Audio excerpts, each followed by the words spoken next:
escrito, e eu queria deixar claro aos conselheiros o seguinte: nós vamos discutir o capítulo 3. A inserção desse texto que nós vamos votar, vou colocar em votação agora, não necessariamente infringe a manutenção ou não do artigo 3º. Ela pode reforçar se o artigo 3º, se o capítulo 3º for decidido pelo pleno em ser mantido, não vai comprometer em nada, ok? Então, em votação, pela ordem. Eu fui questionado pelo Mário a respeito de algumas alterações que estão sendo produzidas em relação ao regimento que está em vigor, que a gente está querendo alterar, né? Ele disse, mas a gente está aprovando certos órgãos do CONDEMA que não estão previstos no regimento atual, né?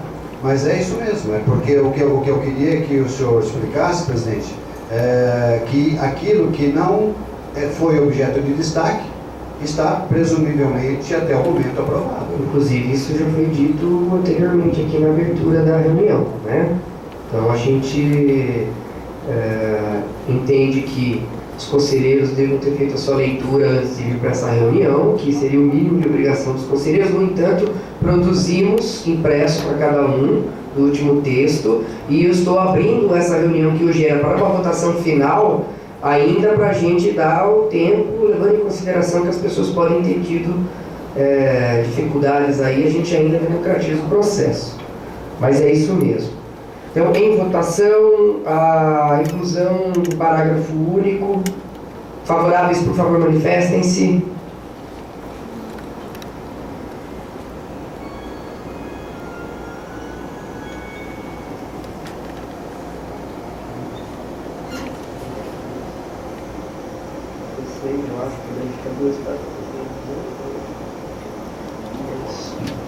Contrários? Abstenções?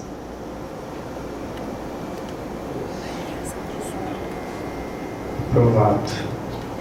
Próximo é artigo 6º,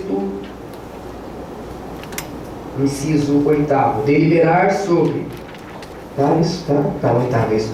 Deliberar sobre a exclusão de instituição conselheira ou sobre substituição compulsória de seu representante nos casos previstos nesse regimento. E o 9º também. Referendar ou não decisões do presidente tomadas ad referendo do pleno. Então, destaque do 8º. Sugestão de retirada em conformidade com os procedimentos disciplinares a cargo da Secretaria Municipal de Assuntos Jurídicos. Pela ordem. Só um minuto, eu vou aproveitar, já que a gente leu os dois e eles estão diretamente ligados, a questão do ad referendo, que é o 9º também, eles retirarem em vez que nenhum membro do Conselho deve tomar medidas ad referendo. Então, o senhor... Então, o que eu quero esclarecer é o seguinte, que se nós, na hora em que nós analisarmos a questão do regimento disciplinar, esse inciso 8º está diretamente linkado, independente de toda aquela sistemática do regimento disciplinar. Se aquilo cair no plenário, isso aqui está automaticamente derrubado.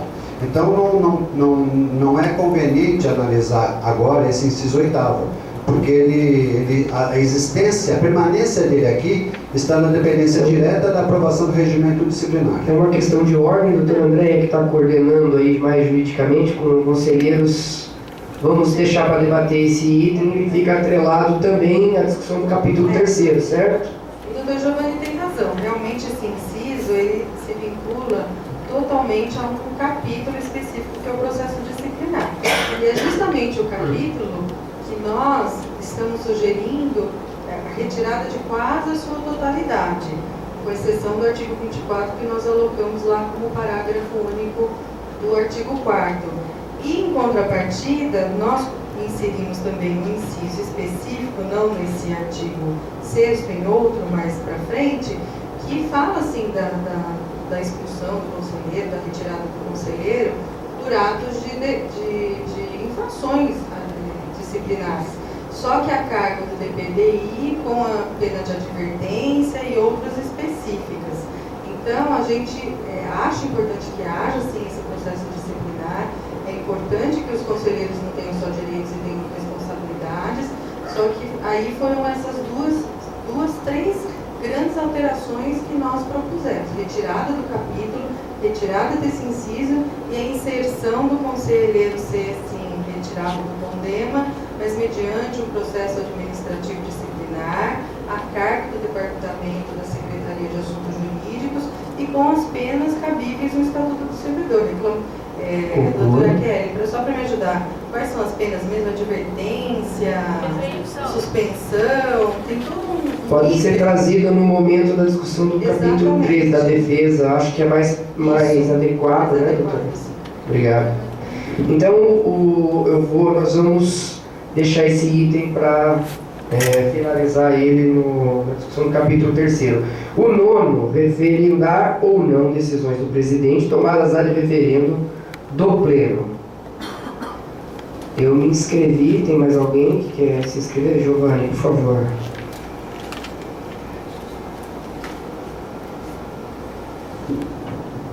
De novo, aquela lógica de um colegiado.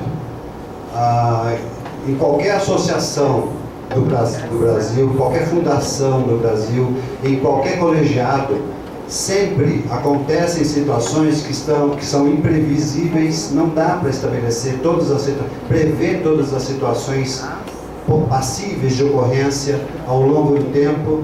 Então, a gente sempre tem nos regimentos internos, ou em atos normativos amplos, a gente sempre tem algum dispositivo que permita essa maleabilidade, essa facilidade de se confiar na pessoa que representa o colegiado, para que essa pessoa decida algumas coisas que sejam importantes e urgentes, que sejam que careçam de uma análise, de um enfrentamento mais ágil, mais rápido, e depois se analise isso pelo Pleno. É assim, inclusive, nas medidas provisórias feitas pela Presidência da República, quando encaminha para o Congresso Nacional. Então, eu acho que decidir de referendo, isso acontece em qualquer associação, em qualquer fundação, e aqui não pode fugir disso, porque é importantíssimo que a gente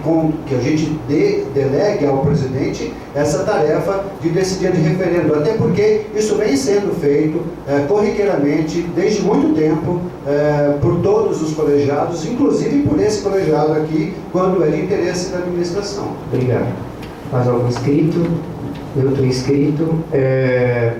Eu me coloco na condição, inclusive, de estar bem preocupado com isso, inclusive porque exerço a função de presidente hoje, e eu já passei por situações, como eu comentei anteriormente, onde o prefeito encaminhou um pedido direto à Secretaria do Verde, que foi encaminhado pelo secretário ao Conselho do Meio Ambiente, que tinha urgência de uma deliberação e não havia tempo hábil ou o município perderia o recurso. Eu assumi a responsabilidade, apesar de ter consultado a Comissão de Análise de Território, e o processo voltou a de referendo depois para o Pleno se manifestar. Daí o Pleno se manifestou em concordância, inclusive, ao entendimento que a presidência trouxe. A inclusão do ad referendo no processo, ela está muito mais no sentido da salvaguarda de segurança jurídica. A pessoa do presidente, quando na tomada de decisões para o bom andamento das funções administrativas, do que outra coisa. E a decisão do presidente, ela não é final, ela é ad referendo. Na primeira reunião que ocorre, seja extraordinária ou ordinária, obrigatoriamente é item de pauta para que o Pleno delibere. Essa é a regra do ad referendo. Então, senhores conselheiros, eu vou colocar em votação. O Mário está inscrito, a Valquíria também está inscrita. Eu vou fazer um apelo a vocês, particularmente vocês estão colocando a figura de quem estiver na diretoria executiva, a presidência, a vice-presidência e secretaria executiva, numa condição de estar sujeita a uma ação liminar, uma ação jurídica depois de improbidade e tudo mais. Então, é uma situação séria. Por favor, Mário.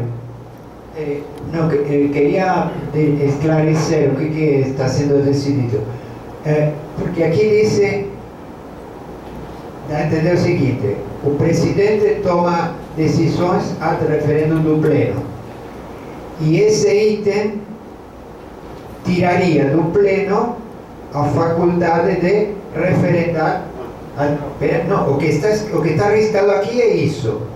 Só que eu continuei lendo, e mais para frente, no artigo 8, atribuições do presidente, aí no item 10 e 11, fala, está sendo retirado o ad referendum do presidente. Então são duas coisas juntas. Porque se você vota só agora, tira do pleno referendar o presidente, mas deixa o presidente, é uma coisa, mas se depois você tira outra, agora se você não tira essa e depois tira outra, fica meio confuso. Então eu acho que as duas coisas deveriam ser meio que decididas em conjunto. Eu, sem dúvida. Aí eu me manifesto. Eu pessoalmente acho que o presidente deveria ter a faculdade de decidir tomar atribuições a referendo e o plenário tem que votar as decisões dele. As duas coisas, ou seja, essas duas supressões eu sou contra.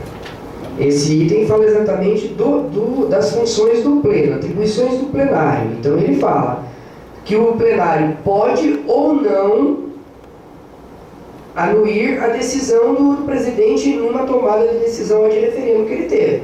Aqui está falando isso. Lá no outro artigo fala que o presidente, né, pode decidir em casos urgentes ad referendo. E lá na frente ele estaria protegido por esse item aqui. Então, eu acredito que para a gente votar esse item, se os senhores concordam, depois a gente volta no artigo 8, onde a gente tem outros destaques, mas a sugestão do Mário de nós discutirmos o que a gente votar nesse item 1, particularmente a gente já vai estar definindo o 10º do artigo subsequente, do 8. Certo, senhores conselheiros? A palavra, por favor. A Valquíria está primeiro, desculpa, Valquíria. Pode ir. O senhor é o próximo, conselheiro. Desculpa, Valquíria. Eu não anotei o nome aqui.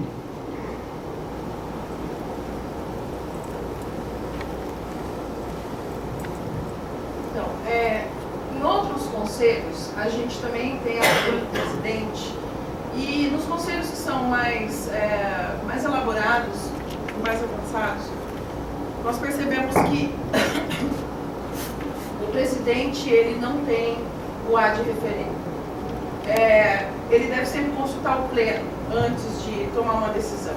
Existem votações que os presidentes frequentam outras reuniões em nome do pleno, tomam decisões, votam em nome de um pleno e nem sempre o pleno consegue acompanhar sequer a pauta da reunião que foi votada.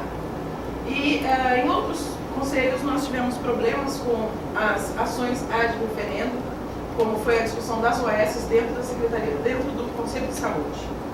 Então, o CONDEMA, ele pode ou não se manifestar, sendo consultivo e deliberativo, e, na minha opinião, eu gostaria sempre de saber o que está sendo discutido e o que o presidente está votando em outros conselhos, porque nem sempre a reflexão sozinha, solitária do presidente consegue refletir o que o pleno pensa.